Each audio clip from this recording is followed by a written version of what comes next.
Water கொண்டு அதை நிரப்ப வேண்டும் இந்த அல்லி ராணி குளிக்க.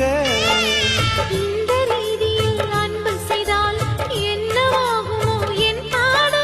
காற்று வந்து உன் குழல் கலைத்தால் கைது செய்வதென ஏற்பாடு.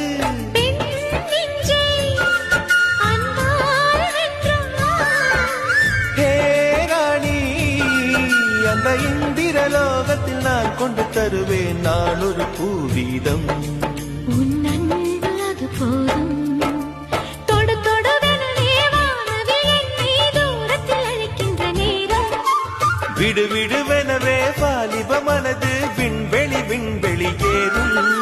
மன்னவா ஒரு கோயில் போல் இந்த மாளிகை எதற்காக? தேவியே என் ஜீவனே இந்த காலை